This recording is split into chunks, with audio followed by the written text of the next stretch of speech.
Have questions about your pets? Looking for your next forever friend? We've got you covered.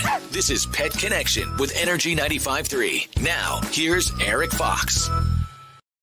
A beautiful Wednesday morning here in the Valley, and I think it's July. I'm not sure. The weather forecast is kind of confusing me, but I think we're in July. And welcome to another edition of Pet Connection. My name is Erik Fox from Energy 95.3. Joined on the other side of that line on your screen by Nick and Skye from Kern County Animal Services. How are you guys doing this morning? Fine. Good morning. We're doing good, Erik. Well, you guys have survived the 4th of July holiday, so we are back in the swing of things. And, of course, we have another friend on the set with us this morning, which I always love this part because it's always weird because we like talk before we go live for about 3 to 5 minutes here, and the dogs can tend to be a little different. Ben, though, same energy. He's not dropped to the floor. He hasn't like, hey, I'm leaving set now that we are live. Ben is with us today. What can you tell us about Ben? Well, first and foremost, don't believe that there's not a lot of effort that goes into getting these dogs to calm down a bit. Skye here was out in the play yard with Ben for a good 20 to 30 minutes before we came on live. So I want to make sure we give credit where credit is due. Thank you, Skye. But Skye, you want to tell us a little bit about Ben? Ben is a 1 to 1.5-year-old neutered pit bull. He's brindle. He's a very sweet boy. He has been with male and female dogs and has done great. He's not a big fan of cats. He's not real interested in water. And he's actually good with kids also. We had my daughter in the play yard with him, and he was super excited. Tell us a little bit about how you found him. So Ben was abandoned by his owner.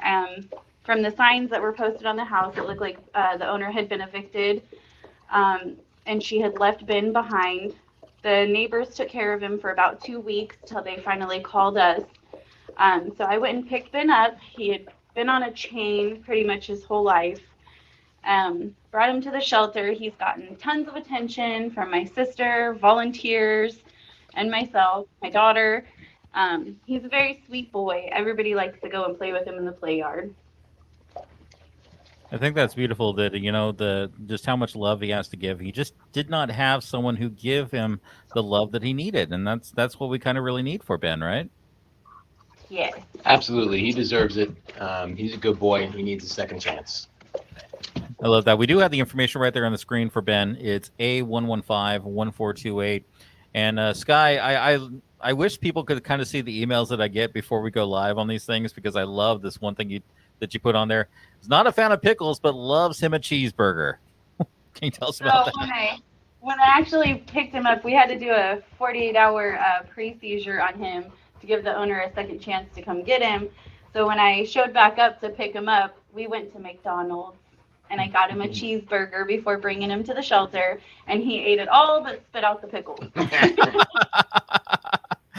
A man or a dog after my own heart. You don't always need everything on that cheeseburger. So, but yeah, he loves trips to the Golden Arches, so we know that already as well.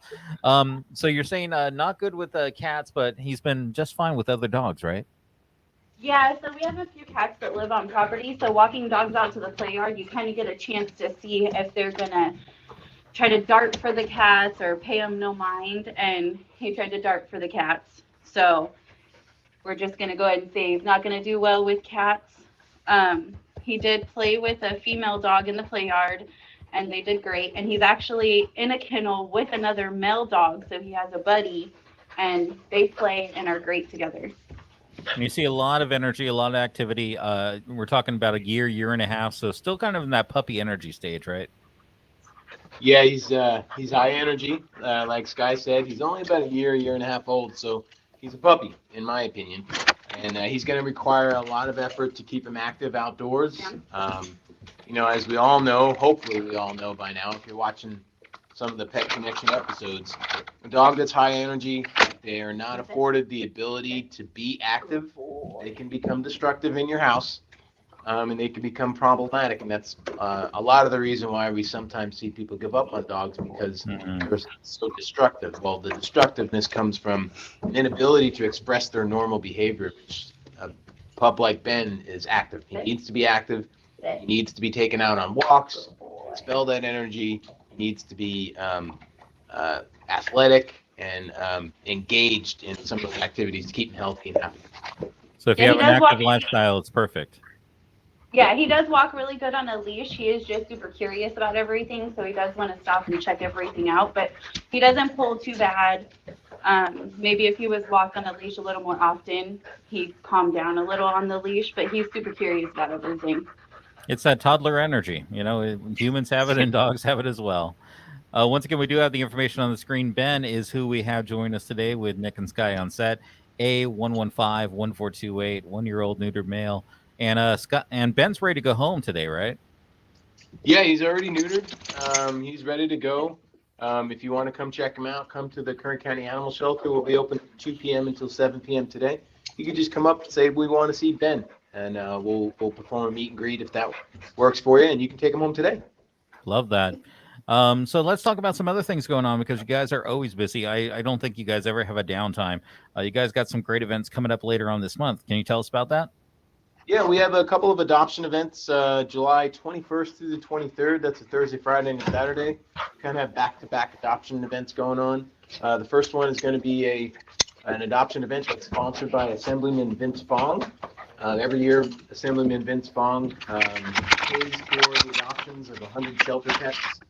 He's going to do the same again this year, and it'll be July 21st through 23rd. And then we also have, during that time, a Best Friends sponsored adoption event as well, where they will sponsor fee-waived adoptions that Saturday as well. So Thursday through that Saturday, July 21st through the 23rd, it's a perfect time to adopt a pet.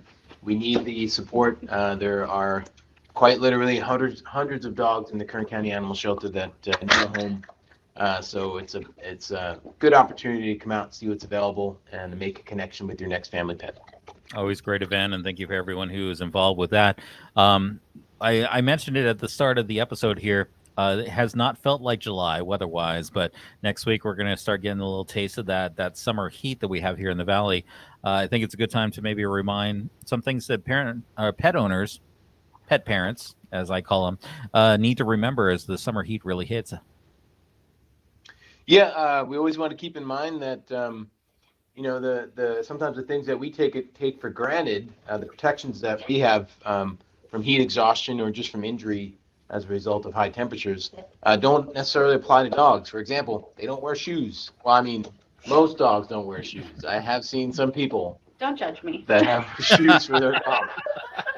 But so like a dog like Ben, you're going to keep him active. You're going to take him outdoors. You want to be careful. If it's 100 degrees out, or even if it's in the high 90s, that pavement is going to be warm, especially blacktop. You want to keep in mind that some surfaces absorb heat more so than others. So if that temperature on that pavement is too hot for your dog's feet, they can burn their pads. Their pads are very sensitive. The skin on their pads is very sensitive. A pretty good way to determine whether or not the pavement is too hot for your dog is to put the back of your hand on the pavement, and if it's too hot to hold your hand there for 2 seconds, it's too hot for your dog to walk on it. Other things you want to keep in mind is if you need to leave the house and you leave your pet in your yard or in your home, it's got to have access to water at all times. You can't, there's an old adage, you can lead a horse to water, you can't make him drink. Well, just because you let your dog in your house for a while doesn't mean that he's going to be drinking and then he's going to be outdoors in 100-degree weather for an extended period of time. He's got to have access to water so that he can drink when he needs it. And shade. Make sure he's got access to a shady area to get out of the elements. It should go without saying, don't leave your dog in the car.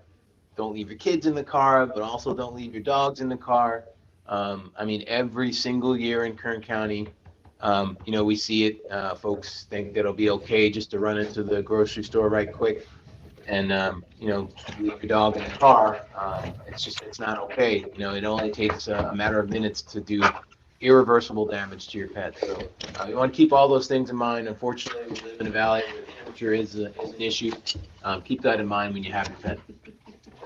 Great advice as always, and thank you once again to Nick and newly promoted Skye. I give some props here on the Pet Connection. Congratulations to you.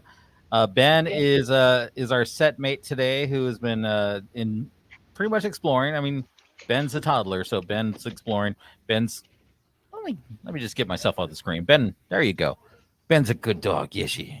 Well, All we right, lost you anyways. there, Eric, but thank you for having us, and we'll see you next time.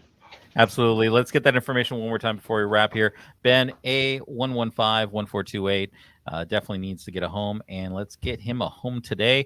Nick, Skye from Pet Connection, and Erik Fox here from Energy 95.3. Really appreciate you guys, and we'll see you next time. See you next time.